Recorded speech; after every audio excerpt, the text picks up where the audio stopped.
Hello, everyone, and welcome to the Female Voice Zoomcast. I'm Shanice. And I'm Lauren.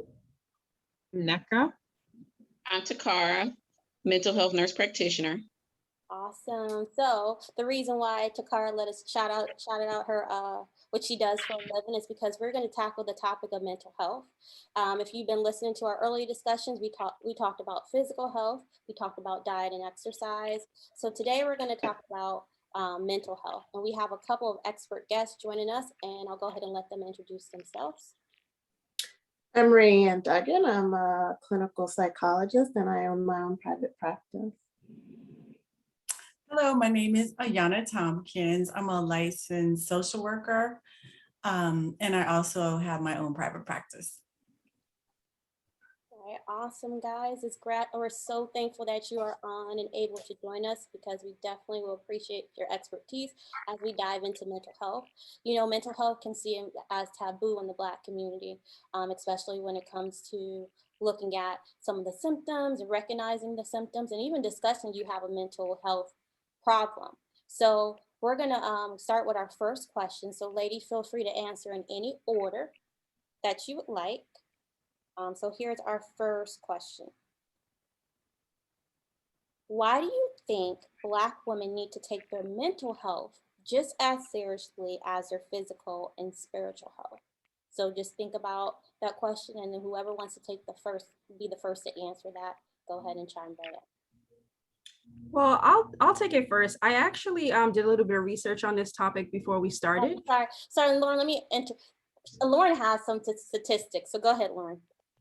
So I thought this was interesting. It says that Black people may be more likely to identify and describe physical symptoms related to mental health problems. For example, they may describe bodily aches and pains when talking about depression. So I thought that was an interesting point. And then it also, when looking at the National Alliance on Mental Health, they found one study that showed that 63% of Black people believe that a mental health condition is a sign of personal weakness. So I thought that was an interesting kind of, foundation or a statistic kind of idea for us to start. What do you guys think about that? That's a great statistic to start with. So why do you think Black women need to take their mental health seriously? I mean, I'll start by just saying that I think there's definitely a connection between the mind and the body. And we often, we just don't spend enough time thinking about the way we feel. It's just as important as it's connected to how we feel. It's important for us to take care of both because life is difficult. It just plain old is difficult. And nobody really teaches you that as a child. You know, we like to shelter children from things and, want to keep people from having emotions and, everybody's supposed to be, strong and, life is going to be great, but that's just not the way life is. Life will throw you curveballs and we should be able to handle that along with everything else. And sometimes you need help along the way. Mm-hmm. Right. And to piggyback off of what you're saying, Takara, in addition to just daily life stressors, right? Black women in particular, we have to worry about racial discrimination. So we have to worry about issues that how our gender adds stress to our lives, as well as how our race adds stress to our life, right? And then also the intersection between the two, right? So we're more at risk for racial discrimination, we're more at risk for sexual assault. And then, those two things can also intersect. So, we're in a unique position where we have both gender and race that can, impact us in negative ways. And so it's very important to address those things in a mental health because they affect our mental health in a mental health capacity. Mm-hmm. Mm-hmm.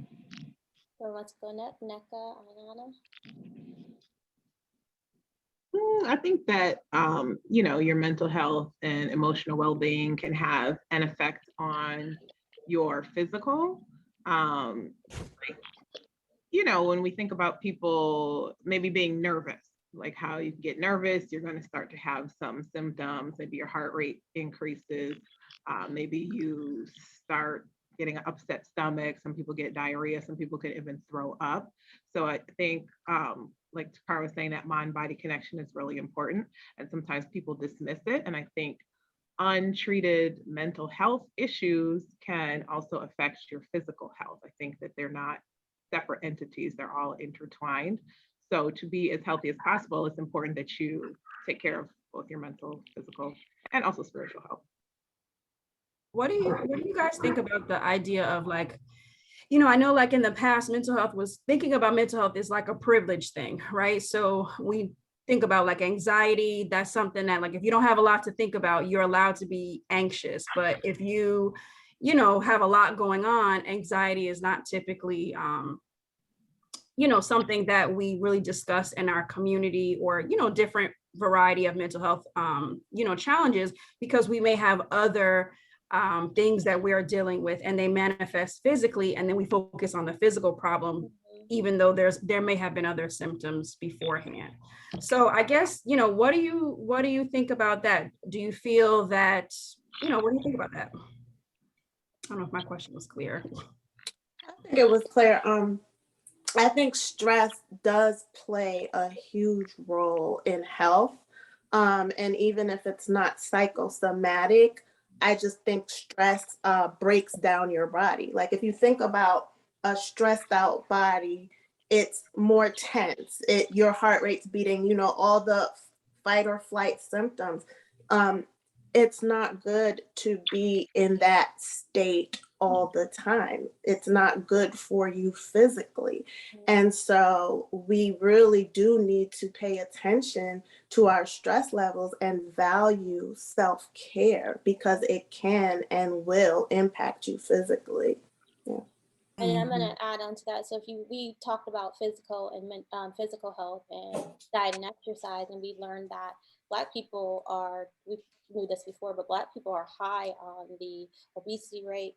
We're high on the high blood pressure, where we get diagnosed with diabetes. So all of that, like you guys were saying, all of that ties into if you're taking care of yourself mentally. Because your body is a beautiful thing. It all works together. So it's important to understand that how you're feeling on the inside is going to eventually affect you. It may not affect you right now. It may be years down the line, because you're dealing with so many stress, your body's breaking down. If you think about a plant, you go with water for so long, eventually you may not show immediately, but it's going to show over time. And so those are going to show up as physical ailments. So it's important that we even teach our children, I know Ayana, she's in the social worker field, and those restorative practices, knowing how to de-escalate yourself when you're angry, and knowing those different things. So it's important that we learn it young too, not just as women, but just as a population in general. We need to learn how to manage ourselves and go see a doctor. That's important as well. When you think you can't manage it, because I think a lot of us try to put a lot on ourselves. Yeah, I think a lot of us are walking around with low-grade depressions and sometimes severe anxiety, and we don't even know it.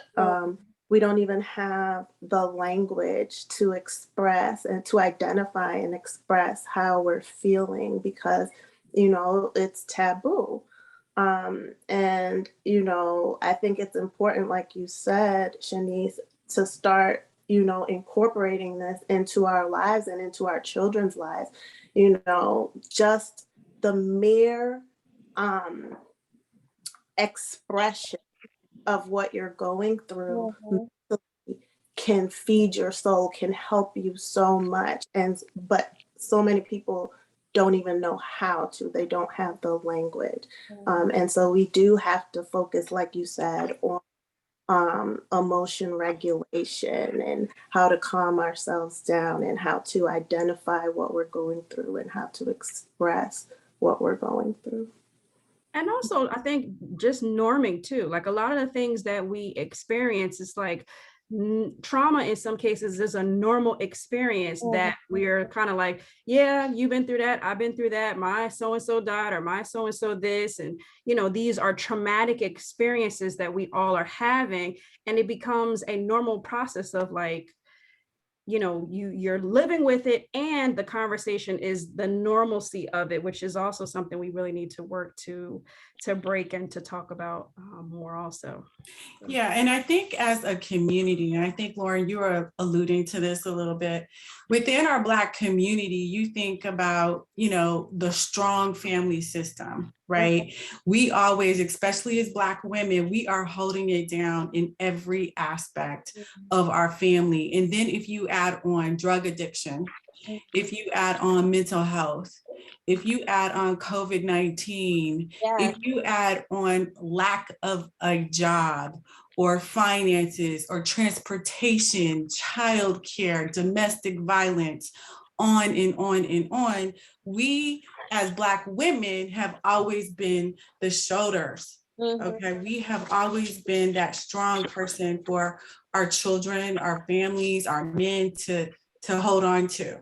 And so it's been a taboo to kind of think of, oh gosh, yes, I have these somatic symptoms, and it's directly related to autoimmune disease. There's a lot of autoimmune disease that is directly related to stress. And so yes, we go to the doctor, but the doctor doesn't say, hey, maybe you need to go see a therapist to talk about, and I think Rayanne mentioned this, just the mere expression of processing, words can just make you feel better. It'll decrease that depression. It'll decrease that anxiety, coupled with maybe medication or whatever other physical ailments that you may be dealing with. But I just think for so many years since we got here, really, we have had to take the back seat on so many things. And if you think about it, or if you look back in history, we've been experienced on, like in the mental health hospitals, we've been locked up. They put probes and all kinds of things on us. The Tuskegee experiment, they're shooting us with these vaccines. So if you fast forward to today and really think about like COVID-19 and the vaccines, it really doesn't surprise me that our community is reluctant to trust the government to get these vaccines. Now, with that said, I'm vaccinated. I also work at a school system where we are trying to teach our students, I call it table talks, where we all sit at the table and we talk about conflict, even in pre-K to kindergarten. So I'm teaching them language and words so they can, start to self-regulate, to start to problem solve on their own. But I think that this issue goes way back to like the 1800s. Absolutely. And so I want to piggyback off of what you're saying, Ayana, and that is that, we have to, as a community, kind of step back and take a look at, why are these issues so taboo in our community, and, recognize and be okay with that. Like you said, every system has failed us, right? And, where you talked about the police system at one point, you talked about the school system at one point, right? We're more likely to get arrested. We're more likely to get suspended in school, where Black women are more likely to die in childbirth, right?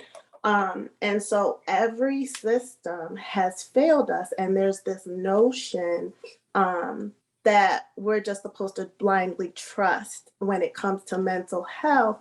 But we have to understand that we need to know how to empower ourselves and advocate for ourselves in these systems. And we need the tools to navigate these systems and still feel like we are going to be okay. Yeah, that's building that trust factor. So we build these relationships, and I always tell my students at school and faculty, really, it's all about relationships and building that trust and bond. So then if a doctor, recommends something, it's like, okay, I'll try it out because I trust this doctor. The other thing I want to mention quickly about physical health, it's like, look at our school system again. we have physical education. Students are required to go have physical education. And so now what's happening is they're having an increase of social emotional learning within the school system. And that's on purpose, that's intentional, because they are seeing that suspending students is not the way to go. There is a lot of research out there that talks about the pre-K to prison pipeline. Right. And that is because historically schools have suspended, disproportionately so, African-American students, in particular African-American males. And so these males are going from pre-K to prison. And so what we're trying to do now is, like Shanice said, do these restorative justice circles, these restorative justice practices, which I call table talks, where we actually sit down and explain to the student why you got in trouble, and then full circle have them understand and educate them on whatever the issue was that got them suspended in the first place, versus out of home suspension. Because there's so many statistics out there that are talking about, these students are going straight from school to prison, and they're not even getting to high school, some of them, which is unfortunate. Yeah, that is true. Just to bring us back to the topic just a little bit. So I know you guys mentioned the mistrust, right? The mistrust that Black people have with the health field in general. Like you guys said, we've been experimenting on. They had us, hooked up to machines, and why are we so different? And so going back to that. So what misconceptions do you think that Black people have when it comes to mental health? Like I know we talked about mistrust, or any other misconceptions that Black people may have. Like, why is it a taboo? Like, I think someone answered, why is this a taboo in our communities? Why don't we talk about it? What I hear a lot of times, that people are fearful or scared that they're going to have to end up on medication. And, getting on medication is your choice. So sometimes they're scared that they're going to have to get on a medication, so they don't make an appointment. They don't go see the mental health specialist, which, it's always, at the end of the day, it's going to be their choice. I think that they shouldn't be fearful of getting the information, hearing the recommendation, maybe seeing multiple people to see if they have different viewpoints, and then making the decision that works best for them. But it's not like if you go see, a therapist, a psychologist, a psychiatrist, whoever, that they're going to force pills down your throat. That shouldn't be a reason that people are fearful of going to see anybody. I also hear the concept of being over pathologized, and going to a psychologist or a social worker, just any even the medical profession, and being your anxiety or depression being classified as something that it's not, or being diagnosed with. And I've actually had clients of mine be diagnosed with more psychotic disorders versus depression or an anxiety, when that was truly what they had. So it's that concept of, being looked at as crazy, and sometimes even actually being over pathologized when seeking out mental health.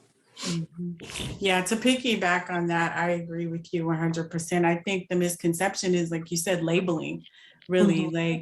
And there's a lot of research that shows, and case studies that show, that Black men have been overdiagnosed as having schizophrenia, when in fact they may have depression or bipolar with psychotic features. So there's a lot of systematic racism within the mental health profession as well, which is unfortunate.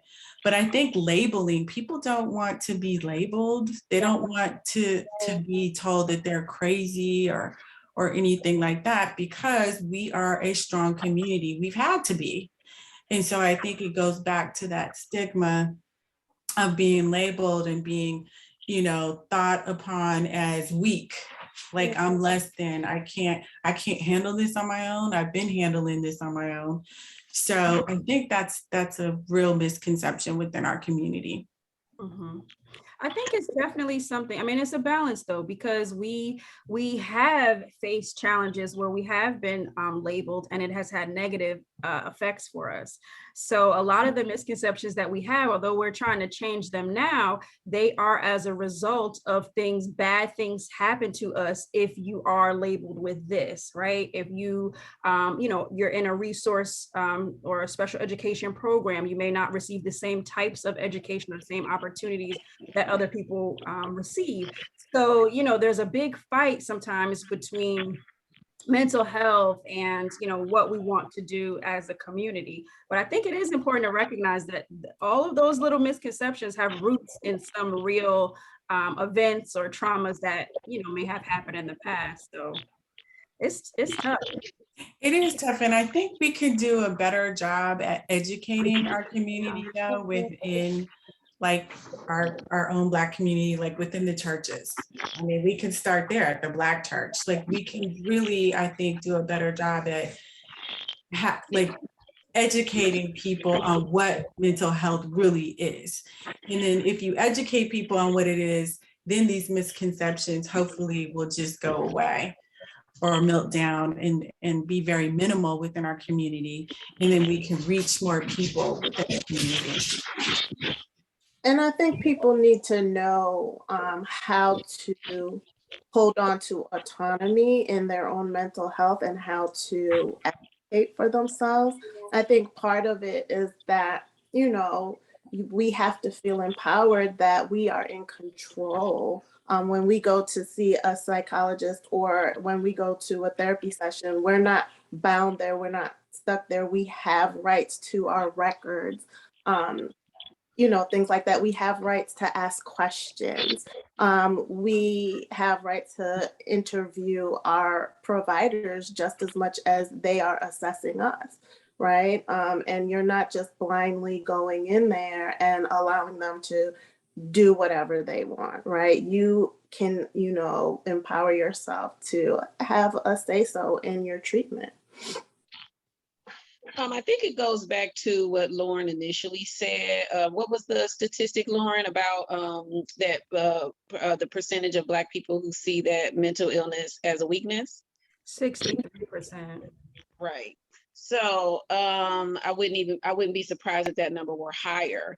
And the other piece to that is if you see, like, so, Ayana even spoke about this, and really the kind of summation of what we're talking about today, and the comments that we're hearing is just helping people to understand it, like what mental illness is, right? So one thing is mental well-being or mental health, and then mental illness is separate from that. So there are degrees where you can start where, okay, first thing is maybe to learn how to manage stress or learn how to manage your anger and emotions, which is not a bad thing. Those are things that are a part of life. Having coping skills are good things, and maybe this can prevent something from becoming a mental illness. There are mental illnesses that you didn't ask for that. They are chemical imbalances, and perhaps you do need medication, but it will improve the quality of your life. And when do we qualify something as a mental illness? Is when it affects your life. You cannot keep a job. You have poor interpersonal relationships with other people. You cannot get out of bed and take care of yourself. You're not eating. And I agree with what I believe it was Ayana who said that sometimes, oh Lord, now I can't remember what it was, but whatever the case, when you are dealing with, like thinking about treatment and or just the idea of like what mental health is, but Black people don't realize that your life can literally be improved by, maybe having these interventions that you didn't realize that you needed, whether that be therapy or medication. But medication is usually something that is for people who are dealing with a chemical imbalance. So if you are perhaps having and mental health is not always just hearing voices, right? I think, like you say, like we get where white people and Black people may report similar symptoms, but because most of the people in the field are, white, they are more likely to diagnose Black people with, schizophrenic or psychotic disorders. So, but that is not the only place and time that you hear voices. And hearing voices is not always schizophrenia. It's not even always hearing voices, even though that may be how you express it, which is what Rayanne is talking about. Sometimes, depending on the provider that you see, what you say as, giving subjective information to a provider, culturally, it may be heard differently from when you speak to a white provider versus a Black provider. So sometimes these are trauma reactions. Sometimes this is a part of very severe depression. There are times where there actually is schizophrenia, and you do need treatment for that.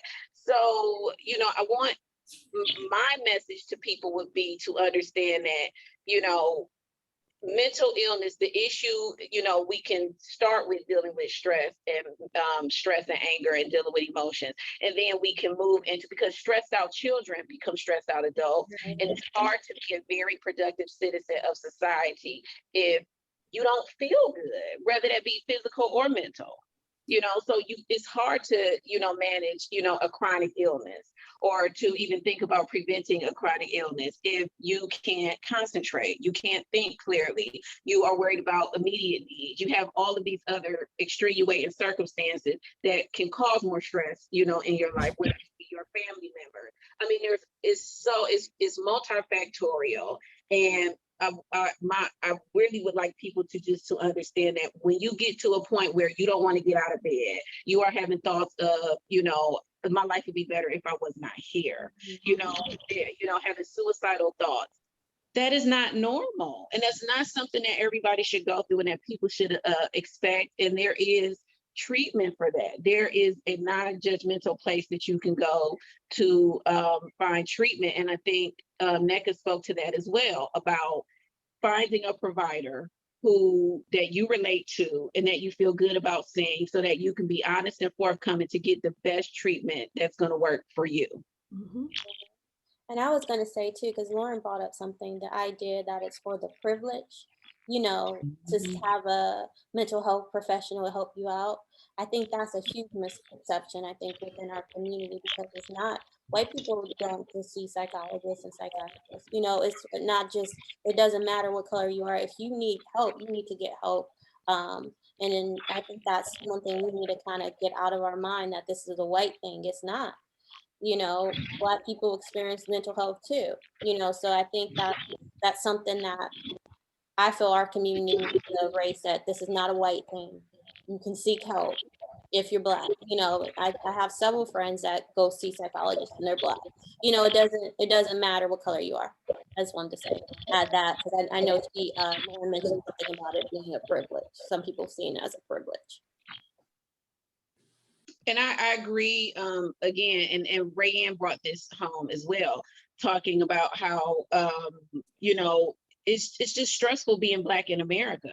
And then also about like being a woman in America. You are tasked with so many things. If you are a mom and you are working and you are, you're trying to pay the bills and take care of everybody else, and then you are left like last on, you're last on the list as far as, doing something to take care of you.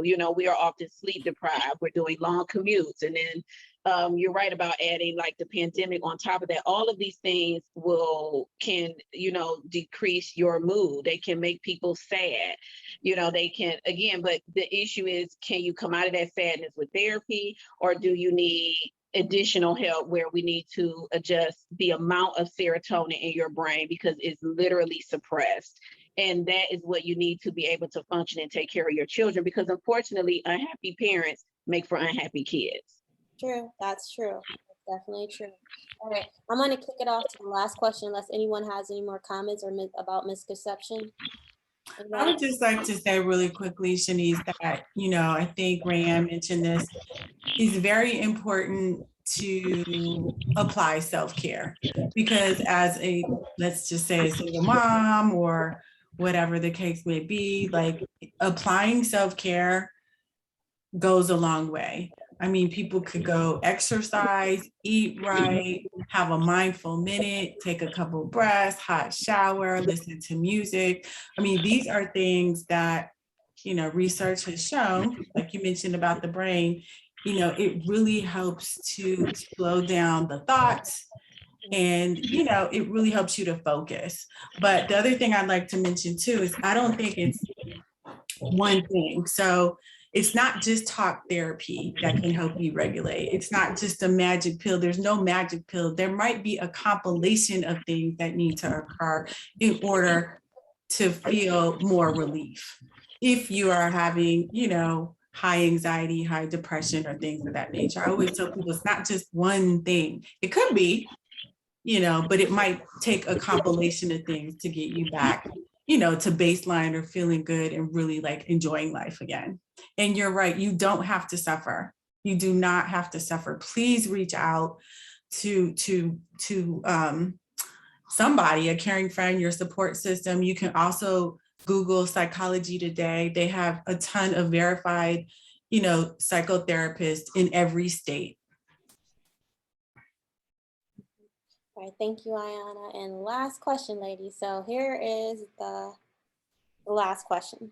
Does the idea, because we talked about how Black women are, there's a lot expected of us. So the idea of the strong Black woman, does that hinder us from seeking mental health experts? So whoever wants to take that one, so think about that. Does it hinder us from seeking the help we need? Like we said, we all need to get help. So the idea of that strong Black woman, is that a hindrance to us? Yeah, I think it can be. I think a lot of times, like we were saying with the statistic, people feeling like mental illness is a personal failing and feeling like it's some weakness within them and trying to push through that. I think a lot of times the reliance on religion and Christianity and God and prayer as opposed to seeking a mental health professional, I think sometimes can be problematic in the Black community because there's nothing wrong with doing both. You can say for real. And I know personally when I'm a pediatric nurse practitioner, so sometimes you know, parents will bring in their children and I will be detecting that there's probably maybe something different going on, maybe depression, anxiety, they're manifesting in the symptoms, the physical symptoms that the family is focused on. And a lot of times it's very poorly received. The parents do not want to hear that. They are heavily in denial. They want to seek out, why are they having these stomach aches? Why are they having these headaches? They're very focused on the physical symptoms and aren't necessarily always willing to consider, be open-minded to the fact that may be a manifestation of some mental difficulties going on. And I think that sometimes it's the same thing with Black women, grown women. So I think that that being strong and seeing mental illness as a weakness or a failing is part of the issue, definitely. Anyone else? Yeah, I would just like to piggyback on that as well. I mean, you mentioned the Black church, and I had mentioned it earlier too. I feel like a lot of times people within our community, especially women, will say, you know, nope, I'm gonna give it to Jesus, I'm gonna give it to God, and we're gonna pray on it, and it's gonna get better. And yes, you know, I'm a Christian, and I was born and raised in the church, Shorter AME in Denver, Colorado. Yes, so I am a believer. But I'm also a believer of, you know, mental health, psychoeducation, and really getting people the tools or the help that they need when they're suffering. That goes beyond, that can sometimes go beyond the Black church. And I think, again, as being a strong Black woman, you know, that could be a barrier. I can give you an example. In my private practice, I'm seeing a woman who is very successful. She has 6-figure salary, drives a nice car. She doesn't really have a complaint in her world on paper, but when I talk to her, she says, but in the inside, I do not feel well. On the inside, I am hurting. On the inside, there is a little girl who is crying out for help, and just really trying to get to that inner child of her, even though on paper and what she presents to the world really is not her authentic self, because she's suffering in silence. So just like working through that, and she was taught at a very, very young age to be strong, to sweep it under the rug. There's certain things that we do not talk about in this house: domestic violence, sexual abuse, physical abuse, neglect, alcoholism. We don't talk about that. Even though you see it, you hear it, you feel it, we don't talk about it. Mm. And so just breaking down those walls and barriers. I mean, but she's ready. So she, sought therapy, which is a blessing. But there's so many of us that are suffering in silence, and they really do not have to be. But I do feel like sometimes being that strong Black woman is a barrier from getting some much, much needed relief. And I'm going to take it back to the idea of a Black girl, because I know there's some research that state that when Black girls cry, like they're not given the same sympathy as white girls or as girls of other races. So I think this all starts from our beginning, growing up and our cries being ignored or not seen as serious as, just suck it up. And I can even tie it back to slavery. I can take everything back to slavery, but it's just the idea of our tears don't matter. They're not white women's tears. They're not the tears that we should be sympathetic to. So that idea of putting up that wall, being strong because you feel like you're being ignored, even within our own communities. Like sometimes if a girl comes to an adult woman, her mom or something like that, they may not take their tears as seriously as well, or they say, girl, just chalk it up, you'll be okay, And so I feel like all of that can contribute to like mental health and not being able to seek help, because you're you're internalizing that stuff and saying, oh, I'm okay. My tears aren't as serious as Becky's tears, even though that's not what you're saying, but you're that's the impression you're getting, So I think it's all systematic, and I think we need to come out of that as a people, because we need to take care of ourselves, because it's manifesting in the physical.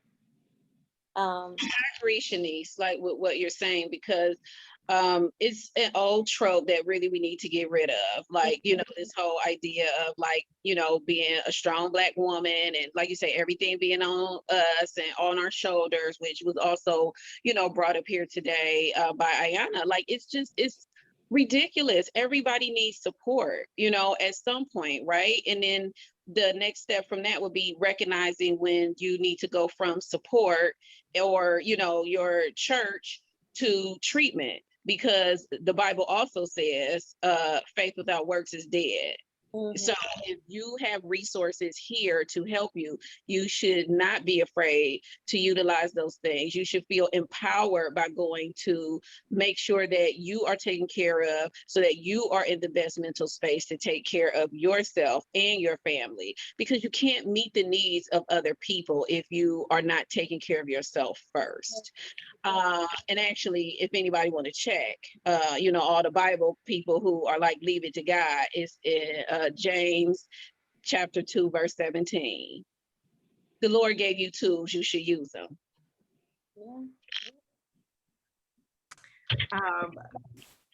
Thank you, Tibar. That was very good. I wanted to, just kind of, it just thought came to my head about the importance of asking for support, because that's something that, I'm working on myself, but I think we have to, teach each other to really ask and say when we do need support.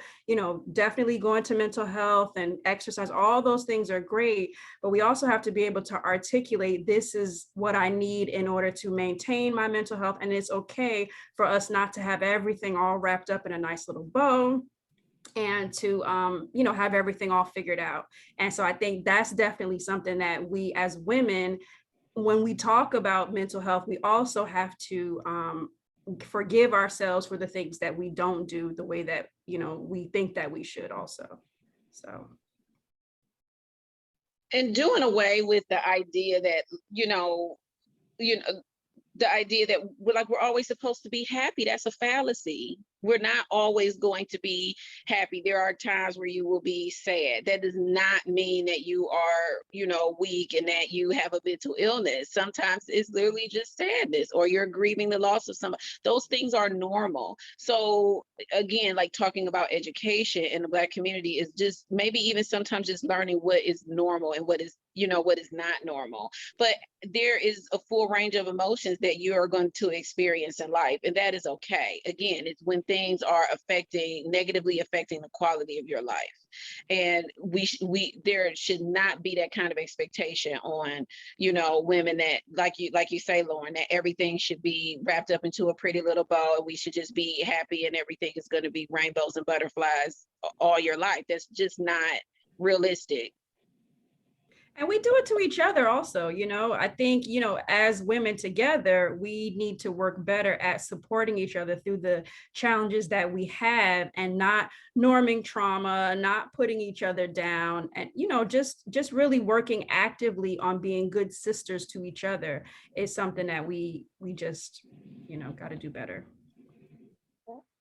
And also, like when Ayana was talking about the woman who has, a good job and making six figures and has a nice car, I feel like sometimes another misconception is that if you have all of these material possessions and you're making money, that life should be good. What do you have to be depressed about? And there's like some shame that people try to put on people because they feel like they shouldn't have any mental health issues because they have all of these possessions, and money should make them happy.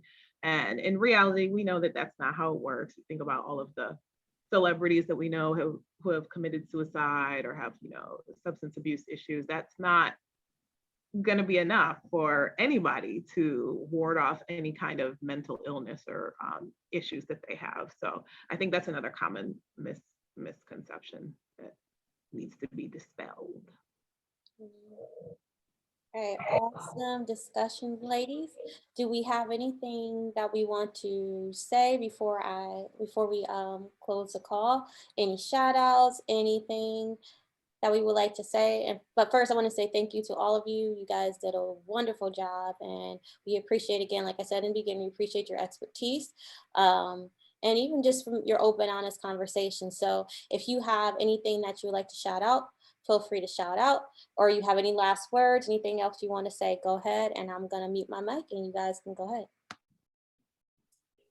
Well, thank you guys for inviting me. This has been amazing collective conversation with Black women. I think it's empowering just for us to get together and speak on such a taboo topic. Again, my name is Ayana Tompkins. I just created my own private practice. It's called Inner Essence Therapy Services, LLC. If you're in the state of Maryland and you are feeling drawn to seek, I wouldn't say a better life, but hit reset, or if things are getting you down and you'd like to talk or need some more support, check me out. I'm on Psychology Today and Therapy for Black women, or Black girls, sorry. I was going to say that I think every human should get into therapy. And I think you don't have to wait for some huge traumatic event. I think just growing up as a Black woman in America is traumatic enough for you to get into therapy. And I know I've been in therapy in the past, and it's the best money I've ever spent in my life. So go on and get into it. I would just like to add that if you go to the National Alliance on Mental Health or Mental Illness, they have a variety of different resources under Black mental health resources for a variety of different, communities. You can definitely check out any resources they might have in regards to like finding treatment, finding support groups in your area that might be helpful if this is something that you'd be interested in engaging in. So. Anyone else have any final words?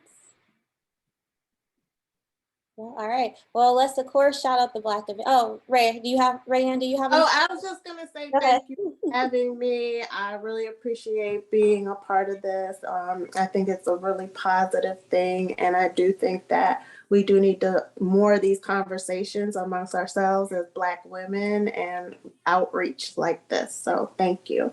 No problem. Did you want to shout out your private practice?